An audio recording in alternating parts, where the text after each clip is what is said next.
മലയാളികൾ non veg കഴിക്കാത്തവരും alcohol consume ചെയ്യാത്തവരും ആരുമില്ല എന്നാണ്. നമുക്ക് കോമൺ ആയിട്ട് അറിയാവുന്നൊരു ഫാറ്റ് ലിവർ എന്ന് പറഞ്ഞാൽ സാധാരണ മദ്യം കഴിക്കുന്നവർക്ക് വരുന്ന ഒരു ഫാറ്റ് ലിവറിനെ കുറിച്ചാണ് ഇത്രയും നാളും വളരെ എല്ലാവരും അറിഞ്ഞിരുന്നത്. പക്ഷേ ഇപ്പം there is very very common non alcoholic fat liver disease. എന്താണ് ഈ non alcoholic fat liver disease? ചെറുതായിട്ടൊരു ഫാറ്റ് ലിവറിൽ തുടങ്ങി ഇത് ക്യാൻസർ വരെ എത്താൻ സാധ്യതയുള്ളൊരു സിറ്റുവേഷനാണ്. ഹലോ ഫ്രണ്ട്സ്, ഞാൻ ഡോക്ടർ തൃഷ്ണ, സമത്വം വെൽനസിൻ്റെ മെഡിക്കൽ ഡയറക്ടറും ചീഫ് ഫിസിഷ്യനുമാണ് ട്രിവാൻഡ്രം. നമ്മുടെ മലയാളികളുടെ ഒരു പ്രത്യേകത, ഞങ്ങൾ കോളേജിൽ പഠിക്കുമ്പോഴത്തേക്ക് എല്ലാവരും പറയുന്നത് വെച്ചാൽ മലയാളികൾ നോൺ വെജ് കഴിക്കാത്തവരും ആൽക്കഹോൾ കൺസ്യൂം ചെയ്യാത്തവരും ആരുമില്ല എന്നാണ്. ശരിയാണ്. ഐ തിങ്ക് ബഹുഭൂരിപക്ഷം മലയാളികളും they drink and they find it very enjoyable also. ഇപ്പോൾ ഏതൊരു ഫെസ്റ്റിവൽ വന്നാലും I think it's an integral part of celebration. പക്ഷേ ഇതിൽ നമുക്ക് കോമൺ ആയിട്ട് അറിയാവുന്നൊരു ഫാറ്റ് ലിവർ എന്ന് പറഞ്ഞാൽ സാധാരണ മദ്യം കഴിക്കുന്നവർക്ക് വരുന്ന ഒരു ഫാറ്റ് ലിവറിനെ കുറിച്ചാണ് ഇത്രയും നാളും വളരെ എല്ലാവരും അറിഞ്ഞിരുന്നത്. പക്ഷേ ഇപ്പം there is very very common non alcoholic fat liver disease. എന്താണ് ഈ non alcoholic fat liver disease? ഇപ്പം ചെറുപ്പക്കാരിൽ പോലും വളരെ വളരെ കോമൺ ആയിട്ട് ഒരു അൾട്രാസൗണ്ട് എടുക്കുമ്പോൾ കാണുന്നതാണ് കൊഴുപ്പ് നമ്മുടെ കരൾ സെൽസിൽ ഡെപ്പോസിറ്റഡ് ആകുന്നതും. ഡെഫിനറ്റ്ലി ഇതിന് സാധാരണ സിംറ്റംസ് ഒന്നും കാണിക്കാറില്ല, കാരണം this is A first stage. അപ്പം നമ്മൾ സാധാരണ ഡോക്ടറിൻ്റെ അടുത്ത് പോകുന്നത് വേറെ എന്തെങ്കിലും ഒരു ചെക്കപ്പിനായിരിക്കും. ആ ചെക്കപ്പിൻ്റെ കൂട്ടത്തിൽ ഒരു അൾട്രാസൗണ്ട് എടുക്കാൻ പറയുമ്പോഴായിരിക്കും നമുക്ക് ഫാറ്റ് ലിവർ ഉണ്ടെന്ന് മനസ്സിലാവുന്നത്. അപ്പം what is actually fat liver, അല്ലെങ്കിൽ നോൺ ആൽക്കഹോളിക് ഫാറ്റ് ലിവറിനോ അല്ലെങ്കിൽ സ്റ്റിയറ്റോ ഹെപ്പറ്റോസിസ് എന്നൊക്കെ പറയുന്ന കണ്ടീഷൻ. സാധാരണഗതിയിൽ നമ്മൾ കഴിക്കുന്ന ഭക്ഷണം ഡൈജസ്റ്റ് ചെയ്ത് കഴിഞ്ഞാൽ ഇറ്റ് ഗെറ്റ്സ് അബ്സോർബ്ഡ്. നമ്മുടെ സ്മോൾ ഇൻറ്റസ്റ്റൈനിൽ ഇത് ന്യൂട്രിയൻസ് എല്ലാം അബ്സോർബ് ചെയ്ത് പോർട്ടൽ വെയിനിൽ കൂടെ ഇത് ലിവറിലേക്ക് പോകുന്നു. ലിവറാണ് ഇതിനെ എങ്ങനെ പ്രോസസ്സ് ചെയ്യണോ, അത് സ്റ്റോർ ചെയ്യണോ, അത് യൂട്ടിലൈസ് ചെയ്യണോ, എന്താണ് ചെയ്യേണ്ടതെന്ന് പല ഫങ്ഷൻസും തീരുമാനിക്കുന്നത് ലിവറാണ്. ലിവറിന് ഈ ഫംഗ്ഷൻ കൂടാതെ തന്നെ ഒരു എക്സോക്രൈൻ ഫംഗ്ഷനുണ്ട്, ഒരു എൻഡോക്രൈൻ ഫംഗ്ഷനുണ്ട്. എക്സോക്രൈൻ എന്ന് പറഞ്ഞാൽ സെക്രീഷൻസ് കൊണ്ടുവരും, അതായത് ബൈൽ സെക്രീഷൻ ലിവറിൻ്റെ ഒരു എക്സോക്രൈൻ ഫംഗ്ഷനാണ്. ഈ ബൈൽ സെക്രീഷൻ അനുസരിച്ചിട്ടായിരിക്കും നമ്മുടെ ഫാറ്റിനെ, അതായത് നമ്മൾ കഴിക്കുന്ന കൊഴുപ്പിനെ ബ്രേക്ക് ഡൗൺ ചെയ്യുന്ന ഒരു പ്രോസസ്സാണ് ഈ ബൈൽ സോൾട്സ് ചെയ്യുന്നത്. ഇത് കൂടാണ്ട് എൻഡോക്രൈൻ ഫംഗ്ഷനുണ്ട്, ലിവറിൽ നിന്ന് തന്നെ കുറച്ച് ഹോർമോൺസ് സെക്രീറ്റ് ചെയ്യുന്നു, again which helps in A lot of metabolic activities in the body. പക്ഷേ ഇതുകൂടാതെ തന്നെ എനിക്ക് തോന്നുന്നു വളരെ പോപ്പുലറായിട്ടുള്ള മലയാളം സോങ്സ് ഒക്കെ നമ്മൾ കേട്ടിട്ടുണ്ടായിരിക്കും. കരളെ എന്നൊക്കെ ആയിരിക്കും പറയുന്നത്. Why? Because liver is a very very important organ in our body. ലിവറിന് എന്തെങ്കിലും ഡാമേജ് വരുവാണെങ്കിൽ അത് it can regenerate very well, പക്ഷേ over a period of time നമ്മുടെ ഫുൾ ബോഡീനെ അത് ബാധിക്കും. അപ്പം non alcoholic fat liver disease വരാനുള്ള കാരണം നമ്മൾ കഴിക്കുന്ന ഭക്ഷണത്തിൽ വളരെ കൂടുതലായിട്ട് കാർബോഹൈഡ്രേറ്റ് അല്ലെങ്കിൽ അന്നജം ഉണ്ടെങ്കിൽ അല്ലെങ്കിൽ ഷുഗർ ഉണ്ടെങ്കിൽ ഇത് അബ്സോർബ് ചെയ്ത് ലിവറിലേക്ക് ചെല്ലുമ്പോഴത്തേക്ക് it causes a lot of definitely ഞാൻ എപ്പോഴും എക്സ്പ്ലെയിൻ ചെയ്യാറുണ്ട്, too much of sugar gets converted to fat. അപ്പോൾ ഇത് ഫാറ്റായിട്ട് സ്റ്റോർ ചെയ്യും.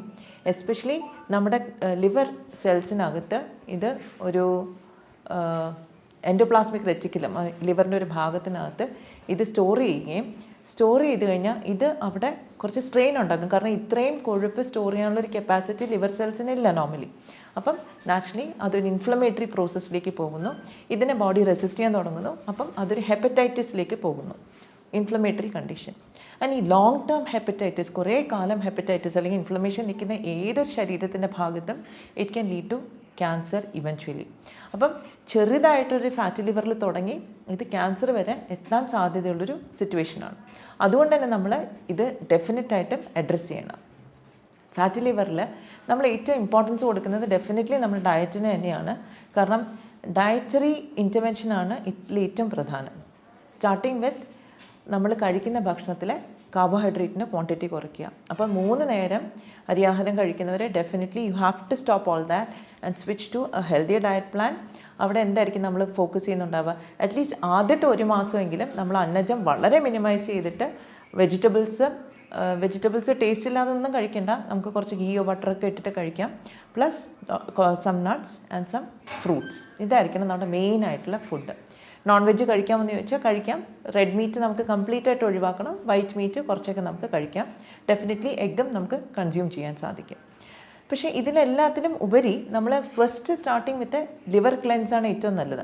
അപ്പോൾ ഈ NAFLD പോലത്തുള്ള കണ്ടീഷന് നമുക്ക് ഫാസ്റ്റിംഗ് വളരെ ഇഫക്റ്റീവ് ആയിട്ടുള്ളൊരു ട്രീറ്റ്മെൻ്റ് ആണ്. കാരണം ഫാസ്റ്റ് ചെയ്യുന്ന സമയത്ത് കുറേ ക്ലെൻസിങ്, ലിവറിൻ്റെ ക്ലെൻസിങ് നടക്കുന്നു. കാരണം നമ്മൾ മാക്രോ ന്യൂട്രിയൻസ്, കാർബോഹൈഡ്രേറ്റോ ഫാറ്റോ പ്രോട്ടീനോ നമ്മൾ ഭക്ഷണത്തിൽ കൊടുക്കുന്നില്ല.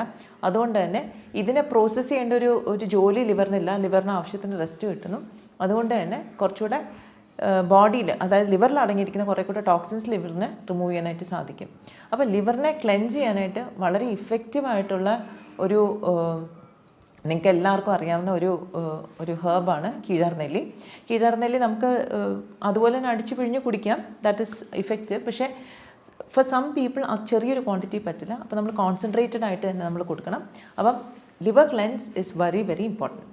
പിന്നെ നമ്മുടെ ഡയറ്റിൽ ഒരുപാട് സെലറി എന്ന് പറയുന്ന ഒരു അഗെയിൻ ഇറ്റ്സ് എ വെജിറ്റബിൾ. നമ്മൾ ഫോറിൻ കൺട്രീസിലൊക്കെ ഒരുപാട് യൂസ് ചെയ്യുന്നതാണ്. ഇപ്പോൾ സെലറി ധാരാളം നമ്മുടെ ഫുഡിൽ ഇൻക്ലൂഡ് ചെയ്യുന്നുണ്ട്. നമുക്ക് ഫാറ്റി ലിവർ അല്ലെങ്കിൽ ലിവർ ഡീറ്റോക്സ് നടത്താനായിട്ട് സാധിക്കും. Parsley is another herb. നമുക്ക് ഒരുപാട് ഡയറ്റിൽ ഉപയോഗിച്ച് കഴിഞ്ഞിട്ടുണ്ടെങ്കിൽ നമുക്ക് പാസ്ലി ശരിക്കും പറഞ്ഞാൽ ലിവർ ക്ലെൻസിന് വളരെ ബ്യൂട്ടിഫുള്ളായിട്ട് ഉപയോഗിക്കാൻ പറ്റുന്നൊരു ഹെർബാണ്. കൂടാണ്ട് നമുക്ക് വേറെ എന്തൊക്കെ ചെയ്യാൻ പറ്റും? അപ്പം ഇതൊക്കെ നമ്മൾ ഇനീഷ്യലി നമ്മളൊരു ഫാസ്റ്റിംഗ് ഫേസിലേക്ക് വന്നു. ഫാസ്റ്റിംഗ് കഴിഞ്ഞ് നമ്മൾ ഡയറ്റിലേക്ക് പോകുമ്പോഴത്തേക്ക് സോളിഡ് ഫുഡ് കഴിക്കുന്ന ഒരു അവസരത്തിലേക്ക് വരുമ്പോഴത്തേക്ക് ഞാൻ ഈ പറഞ്ഞ കണക്ക് നമുക്ക് വളരെ ലോ അത് അന്നജം കുറച്ചിട്ട് വെജിറ്റബിൾസും ഫ്രൂട്ട്സും ധാരാളം ഉൾപ്പെടുത്തി ഒരു വൈറ്റ് മീറ്റും കുറച്ച് ഫിഷ് എല്ലാം ഉൾപ്പെടുത്തിയ ഒരു ഡയറ്റിലേക്ക് നമുക്ക് പോകാൻ സാധിക്കും. ഇതിൽ ഏറ്റവും പ്രധാനപ്പെട്ട ഒരു ഇൻഗ്രീഡിയൻറ്റ് എന്ന് പറഞ്ഞാൽ omega-3 ഫാറ്റി ആസിഡ്സ് ആണ്. കാരണം omega-3 ഇൻഫ്ലമേഷൻ കുറയ്ക്കാനായിട്ട് ഒരുപാട് സഹായിക്കുന്ന കാര്യമാണ്. ഞാൻ ആദ്യം തന്നെ പറഞ്ഞു, when there is too much of fat in the liver cells there is inflammation because fat cannot stay there. അപ്പോൾ ആ ഇൻഫ്ലമേഷൻ നമുക്ക് കട്ട് ഡൗൺ ചെയ്യാനായിട്ട് omega-3 വളരെയധികം ഹെൽപ്പ് ചെയ്യും. ഈ omega-3 നമുക്ക് വേണമെങ്കിൽ ക്യാപ്സ്യൂൾ ഫോംസിൽ എടുക്കാം. എഗെയിൻ ഡിപ്പെൻസ്, ഓരോരുത്തർക്കും ഓരോ ഡോസേജ് ആയിരിക്കും വേണ്ടി വരിക. ഡിപ്പെൻസ് upon the ഇൻഫ്ലമേഷൻ്റെ ലെവൽ. ഇത് നമുക്ക് നാച്ചുറലായിട്ട് നമ്മുടെ ഫുഡിൽ നിന്നും കിട്ടും. ഫിഷ്, ഈ ചൂര പോലത്തെ മീൻ, സാമൺ, അങ്ങനത്തെ ഫിഷിനെല്ലാം ധാരാളമായിട്ട് omega-3 ഫാറ്റി ആസിഡ്സ് ഉണ്ട്. പിന്നെ വെജിറ്റബിൾ സോഴ്സസ് ആണെങ്കിൽ ഫ്ലാക്സ് സീഡ് വളരെ നല്ലൊരു സോഴ്സാണ്. Avocado is another good source. അപ്പം ഇതൊക്കെ നമ്മുടെ ഡയറ്റിൽ ഇൻകോപ്പറേറ്റ് ചെയ്യുമ്പോൾ നമുക്ക് കുറേയൊക്കെ ലിവർ ഇൻഫ്ലമേഷൻ നമുക്ക് കട്ട് ഡൗൺ ചെയ്യാൻ പറ്റും. പിന്നെ നമ്മൾ പറയുന്നത് പോലെ നമ്മൾ പുറത്ത് പോയി ഭക്ഷണം കഴിക്കുമ്പോൾ റിപ്പീറ്റഡ് ആയിട്ട് എണ്ണയിൽ വറുത്ത കാര്യങ്ങൾ, ബിക്കോസ് എണ്ണ വൺസ് ഇറ്റ് ഗെറ്റ്സ് നമ്മൾ ചൂടാക്കുമ്പോഴത്തേക്ക് ഇറ്റ് ഗെറ്റ്സ് ഓക്സിഡൈസ്. അപ്പോൾ ഓക്സിഡൈസ് ചെയ്ത ഓയിൽ വീണ്ടും നമ്മൾ ചൂടാക്കി ഉപയോഗിച്ചാൽ അത് വളരെ ടോക്സിക് ആണ്.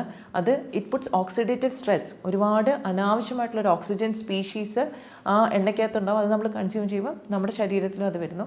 സാധാരണഗതിയിൽ നമ്മുടെ സെൽസ് എല്ലാം ഈ അനാവശ്യമായിട്ടുള്ളൊരു ഓക്സിജൻ സ്പീഷീസിനെ, ഫ്രീ റാഡിക്കൽസ് എന്ന് പറയും, ഇതിനെ റിമൂവ് ചെയ്യാനായിട്ട് കഷ്ടപ്പെടുന്ന ഒരു സാഹചര്യത്തിൽ നമ്മൾ വീണ്ടും ഭക്ഷണത്തിൽ അത് കൊടുക്കുമ്പോഴത്തേക്ക് നാച്ചുറലി ഒരു ഓക്സിഡേറ്റീവ് സ്ട്രെസ് വരും. ഈ ഓക്സിജൻ എന്ന് പറഞ്ഞാൽ വളരെ റിയാക്റ്റീവാണ്. ഇത് പോയി നമ്മുടെ സെൽസിൻ്റെ സെൽ മെമ്പറൈനെ എല്ലാം ഡിസ്ട്രോയ് ചെയ്ത് ഒരുപാട് നമുക്ക് സെല്ലുലാർ ഡാമേജ് ഉണ്ടാക്കും. അപ്പോൾ അതുകൊണ്ട് തന്നെ നമ്മൾ കഴിവതും ഈ ടൂ മച്ച് ഓയിലിൽ ഡീപ്പ് ഫ്രൈ ചെയ്ത ഫുഡ് അവോയ്ഡ് ചെയ്യുക. That is very very important.